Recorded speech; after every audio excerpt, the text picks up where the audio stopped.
So here's an interesting philosophical mind game, a philosophical riddle that's been keeping philosophers busy for centuries. It's called the ship of Theseus. Imagine that there is an old, beautiful wooden ship, and the people from Athens kept it quite well. However, over the many years, it started to rot a little bit. Some fungus growing here and there, and some of the wooden planks therefore had to be exchanged to keep the ship intact. So the workers have taken out those planks and they've replaced it with new planks. And they kept on doing this for quite a long time. And the old planks of the ship, they didn't just burn them or throw them away, but they kept them stored at some safe place. Now here's the question. After all of the planks have been replaced after many years, is it then still the same ship?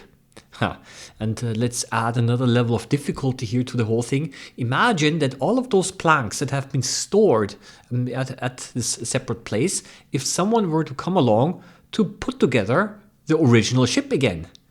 And which one's now the original? Yeah, first we said the one that has been repaired was essentially still the same ship, but then after we've put together the original ship out of the old parts, is this then now the new ship or the original ship, or which ship, or I don't know. Yeah, well, I'll tell you the following. If you asked Ludwig Wittgenstein, he would probably have said this: what crazy questions are you talking about? Just define your terms. You don't even know what you're talking about. Define what you mean with same ship, and all of these problems would disappear.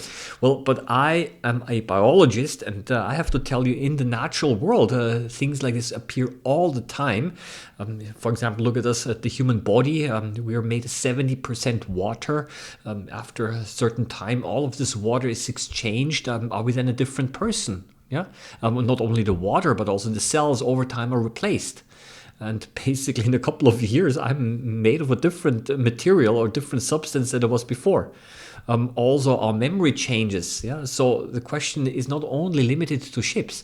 Or, for example, when I look at little tiny organisms under the microscope, you've got a cell, let's say a bacterium, yes, and it divides, and then you have two genetically identical cells.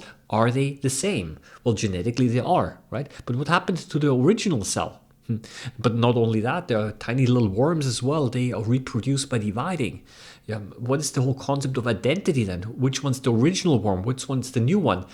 Do the concept of individuality as we know it for human beings, they cannot even apply to little simple animals, right?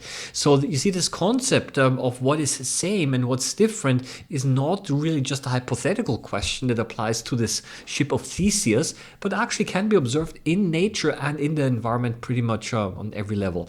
And I think, and that's my personal view here, is, and I'm kind of maybe going a little bit to the direction of Ludwig Wittgenstein. I think the problem is it's a question of how we define the terms.